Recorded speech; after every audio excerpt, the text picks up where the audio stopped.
La scène que vous allez jouer dans le court-métrage d'Erika. Entre Mathias et Maxime, un simple baiser menace de tout faire basculer.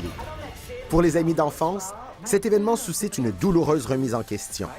Avant tout, Mathias et Maxime est un film sur l'amitié. Pour moi, mes amis, c'est ma famille. Ma famille sont mes amis.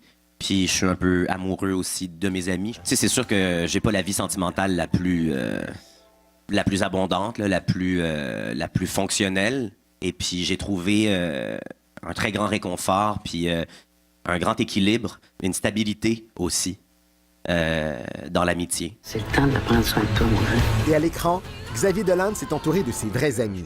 D'habitude, tu deviens une famille sur un plateau de tournage. On est devenu une famille. Nous, on l'était déjà un peu. Donc, je pense qu'en effet, mettons avec Cannes, avec le tournage, je pense que ça a peut-être juste, en effet, peut-être renforcer nos liens encore plus, si ça se peut. Donc. Xavier nous a dit qu'il écrivait le film, il nous a dit qu'il pensait à nous déjà. Dès que Xavier écrivait des scènes, il nous les lisait. Qu'on soit les élus de l'amitié pour Xavier, ça a vraiment été quand même vraiment assez touchant comme moment. La complicité entre la troupe crève l'écran. Des acteurs d'une grande justesse qui voulaient lui plaire.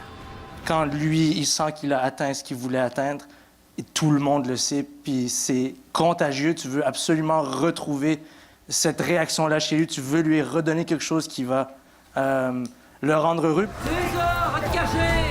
10 ans après J'ai tué ma mère, Xavier Dolan retrouve sa comédienne fétiche et joue à nouveau son fils. Jamais je donnerais à Anne le même personnage 2 fois. C'est pas intéressant pour elle, puis je la connais comme actrice. Elle me connaît moi aussi comme acteur, puis je sais que ce qu'on recherche, c'est à être quelqu'un d'autre, puis à se transformer. C'est pas une idée de merde, là. Le réalisateur prouve une fois de plus qu'il sait raconter sa génération avec sensibilité, nuance et intelligence. Voici un bon Dolan qui ne décevra pas ses fans de la première heure. Ici Nabi Alexandre Chartier, Radio-Canada, Montréal.